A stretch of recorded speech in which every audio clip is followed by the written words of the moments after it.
Our second Chief Chat presenter is someone we've seen recently, in fact, just a few minutes ago. Chief Dave Hawks has agreed to speak to you this morning as our second Chief Chat presenter to give us his personal insights on the tragedy that destroyed the town of Paradise, California. I had the opportunity to tour the town and view the aftermath of this true tragedy. What I saw and what I really learned from that, hanging out with Chief Hawks, will probably change me forever. So please join me in welcome to the stage, Fire Chief David Hawks.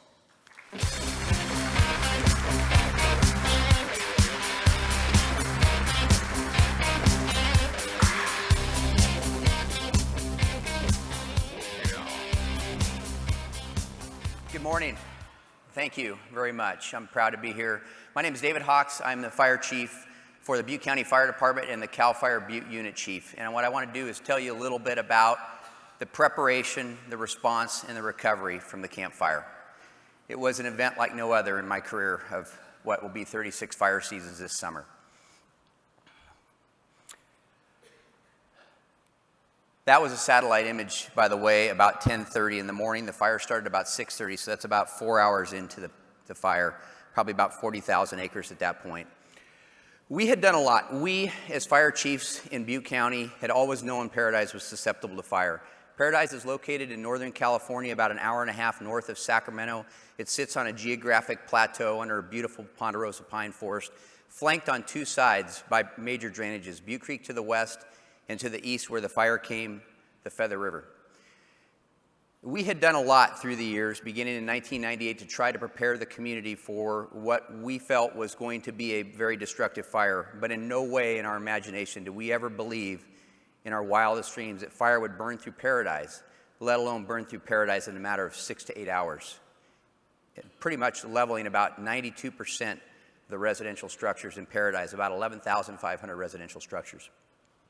We'd started with evacuation plans, which you see on the left, and this is the most recent version. In 2018, April 2018, we mailed the Ready, Set, Go, based on the national standard Ready, Set, Go evacuation plan to every resident in Paradise 6 months before the fire.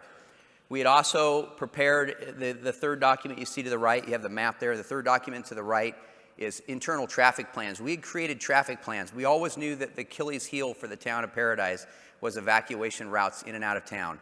There are 4 routes to the west and south out of town, and only 1 route to the north. And those routes are often narrow and could easily be impacted by fire as they were that day. And finally, we realizing that we need to maximize the flow on those routes out of town, we created a one-way traffic plan, in other parts of the country known as contraflow, to try to maximize the use of both lanes or all lanes out of town to maximize the flow.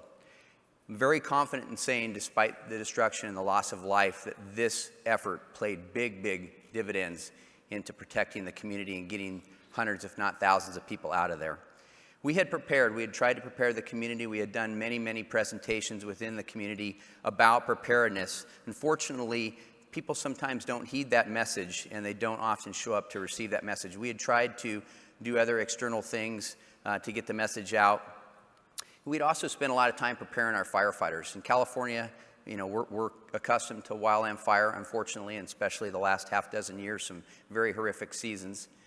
And we had done a lot through the years in wildland drills to prepare our firefighters for wildland firefighting and structure defense specifically. And those things also paid off. But this fire was like no other. This fire was driven under extremely strong winds. It was nothing short of a blizzard of embers, with many of those embers igniting fine fuels and starting new fires. So I'm going to talk a little bit now about the response. I was off duty that morning, but knew that we had potential for a major fire. And I told my partners that if something developed, call me back, I'll come back to work. And so the fire, let me set the stage a little bit, actually. California Mediterranean climate, very prone to wildland fire, and we've experienced many horrific fires in the last half dozen years, as I mentioned. And we are most susceptible when you look at the fire behavior factors of topography, primarily slope, when you look at weather, primarily wind being the most dominant, and finally fuels. We are most volatile and at greatest risk in the fall of any given year. You've all heard about the Santa Ana winds in Southern California. In Northern California, we also experience a northeasterly wind known as the Diablos. And we were under a National Weather Service red flag warning beginning on November 7th, the day before the Camp Fire. So we knew that there was a lot of potential. CAL FIRE as an agency had staffed up all of our reserve engines. We had staffed up all of our dozers, all of our hand crews. We had pre-positioned resources to the internal part of the Sacramento Valley in anticipation of being able to quickly move some of those resources from other areas that weren't going to be impacted by the wind to wind-prone areas that likely would have a fire. And we had done a lot of that stuff. The morning of the campfire, 6:31, the campfire was dispatched. At 6:44, Captain Matt McKenzie on the engine arrived in the general area of the campfire. He reported a fire mid-slope underneath the high-tension power lines, well-established fire, building rapidly. He stated there was about 35-mile-an-hour winds on the fire, 30 to 35-mile-an-hour wind on the fire, and that the fire was in an area that was inaccessible to engines. It was mid-slope above Camp Creek Road. He immediately ordered a number of additional engines. This next video that I want to show you is a very short clip. It's a video taken from a cell phone, the cab of one of our fire engines, as a captain was trying to approach the fire from a different point of attack. What I want you to note in this video as you watch it is the number of spot fires. You're looking at many different spot fires that are just rapidly developing in this wind, and I think this video will speak for itself.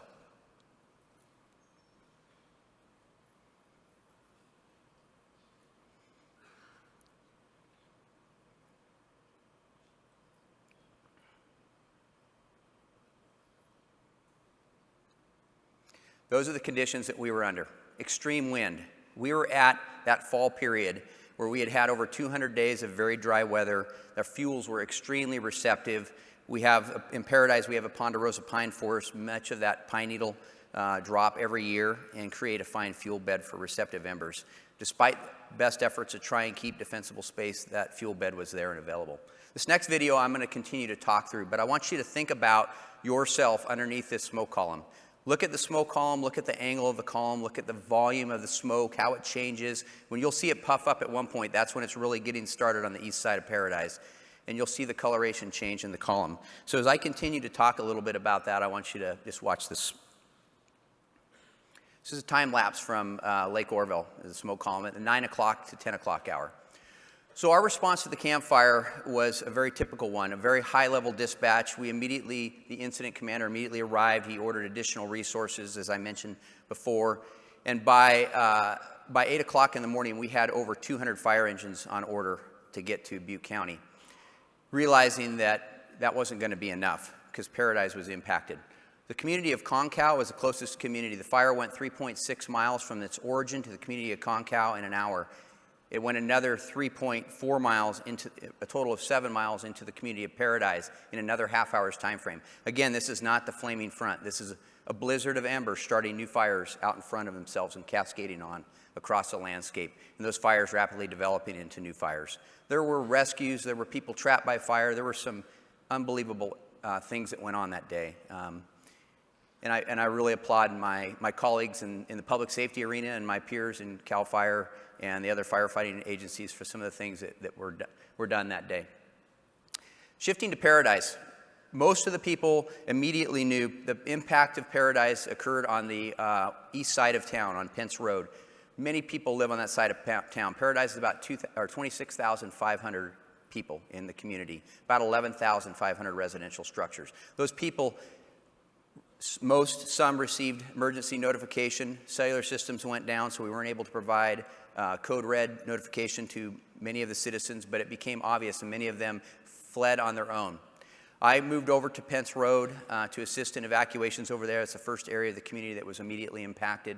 And what I saw was just what I described a minute ago, a blizzard of embers. The smoke column was so dense, it seemed like midnight at 9 a.m. in the morning. It was so dark out there. People were fleeing, but what was amazing is while people were focused, they were very vigilant and very concerned.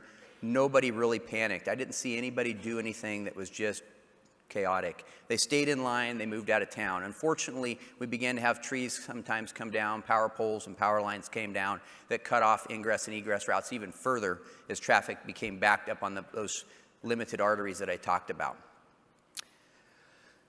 So during the course of that day, we had to shelter in temporary refuge areas many people. And by about 1 o'clock, most citizens in Paradise were out, but we still had about 800 to 1,000 citizens sheltered in 2 temporary refuge areas. Those 2 temporary refuge areas on the north and central part of town were large, nothing more than a large complex, a large driveway and parking area. And we had sheltered those people there. It took us quite a long time. As firefighters, we're told never touch power lines until you're told they're dead and grounded. We did some things that day that we were told the power to Paradise was killed, but we never really knew if it was truly dead and grounded. But we had no choice but to try to open up roadways to get those remaining people out. And so there were efforts throughout town that day by firefighters, by law enforcement agencies, to cut power lines, cut utility lines, and get roads open. And finally, about 3:30 in the afternoon, we were able to get the roads open out of Paradise for those remaining 800 to 1,000 people and get them out. The next thing I did is I drove around the town. I grew up in the town. It was my hometown. It's pretty hard to see it the way it is. But I drove around town and I looked at what was still standing out there. And there was a lot of infrastructure, a fair amount of critical infrastructure that was still standing. And so we focused our firefighting efforts. Everything up until that point had been focused on rescue and keeping evacuation routes open for life safety. We changed direction, and we started being more aggressive about our firefighting because we had the opportunity to now that citizens were out. We looked at critical infrastructure, town hall, continuity of government, very important, schools in the area. We were able to save basically 3 of the 4 schools in the town of Paradise. One of them suffered some minor damage, but the 2 other schools, high school included, will be opening soon. A lot of critical infrastructure was able to be saved. Unfortunately, a fire had burned through Paradise mostly by that time, again in bits and pieces of developing spot fires, and it destroyed a great number of the town. During the height of the fire, we had 653 fire engines assigned, over 5,350 personnel assigned to the campfire. It burned 153,336 acres. Very destructive, California's most destructive fire. It destroyed over 18,804 buildings, damaged another 700 or so buildings in various degrees of damage, and it killed 85 people. The next thing we shifted to was recovery. But before we got to recovery, there were over 2,000 people that were unaccounted for from the fire. And I need to point out, the fire didn't impact just Paradise. It impacted a community named Magalia to the north, which has about 11,000 people and burned about 2,500 homes in that community, as well as Concow, Butte Creek Canyon, and surrounding areas to Paradise. But Paradise, by far, is the most impacted community. So we had 2,000 people unaccounted for. So working with law enforcement set up a method for people to call in, friends and family to call in and register their loved ones, their neighbors, their friends that were reported as missing. And then the search began. We were involved with law enforcement. We spent over 2 weeks searching every destroyed or damaged structure, vehicle, and around buildings and places where people would commonly be known to have been. And at the end of the day, I'm happy to report we're down to 1 person still missing. The sad thing is 85 people lost their lives in the campfire. Paradise was also a community with predominantly retired people, so we had a group of the population that had limited mobility, limited means, and so that played a big role into it. And we had tried to address that, but very difficult in a community. The next thing I want to talk about a little bit is the repopulation. Repopulation took quite some time. We had to secure infrastructure, utility lines. Working with the utility companies, it took about 5 weeks until we were able to get the last remaining people back into their homes in Paradise on December 15th. And I say homes, I really mean property, destroyed property, so that they could sift through the rubble. Paradise Irrigation District, the water purveyor in town, has been working to try and get their system back operational. Suffered a lot of volatile organic compounds developed in the system as a result of the heat of the fire, namely benzene. But I'm happy to report that as of last week, most of the primary mains are open and clear and have good potable drinking water. Some of the service locations to individual residences where the problem mostly lies. The other thing is Cal OES has led the effort to do the disaster recovery in 2 phases. Phase 1 was household hazardous waste, and that cleanup occurred within the first few months. We were blessed last winter with a very wet winter, and so that set back some of the recovery efforts, but the recovery is moving forward, and as of last week, about 8,500 of the lots under the governmental cleanup program of 11,500 have been cleaned. So Cal OES and their partners FEMA and Cal Recycles have made great strides there. Hope. I want to talk a little bit about hope. And these are some pictures. This lower left picture is some of the search that occurred. You have some of the cleanup pictures. There is hope for Paradise. There is a spirit amongst the community to rebuild and to see Paradise come back to what it was. Paradise was a ponderosa pine forest. Much of it was destroyed, but not all of it. Like a lot of fires, it burned in mosaics. But Paradise is a long way and probably will never be what it was before. However, there is hope in Paradise. People are rebuilding. As you see this home there, there's about 115 homes under construction currently. 2 are occupied post-fire in less than 9-month time frame, a little over 8 months. And there was about 700 to 750 homes that survived, most of which of those have been reoccupied since the fire. But that's a dramatic change in the community of what was 26,000 under pine forest. The other thing about Paradise and Hope is the high school. On June 6th, the class of 2019 returned to the Paradise High School football field to go through their commencement and graduation ceremonies, and that was kind of a rejuvenation for the community. I do see that the community will rebuild, but it will take years, lots of resources, and a lot of time. I want to leave you with 4 thoughts, especially for those of you that are fire chiefs in communities that are like Paradise. And there's a lot of them in the western U.S. and other parts of the world, and I know that. I want to leave you with 4 thoughts to think about. Our fire environment has changed. This is my 36th fire season. I started right out of high school in 1984. It's nothing like it was 30 years ago. So I want to leave you with these thoughts. When you're working with your elected officials, think about community development. Think about building communities that are resistant to wildland fire.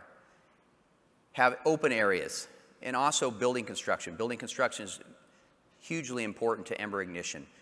We need to really take a strong look at building construction that gets to a point that is resistive or near resistive to embers. Second thing I want to talk about is community preparedness. A lot of the things that we had done, the evacuation plans, the preparedness of your communities is vitally important. Look at those population segments that have difficulty in mobility and those kinds of things. Get those evacuation plans done, get detailed traffic plans and make them known to your community. Next thing I want to talk about is fuel reduction. Not only defensible space, but forest fuel reduction and forest resilience. We need to get the fuels down across our landscape. And the final thing is the fire service. Our fire environment is different, and we need to adapt the fire service to meet the challenge of the 21st century wildland fire and a wildland-urban interface fire.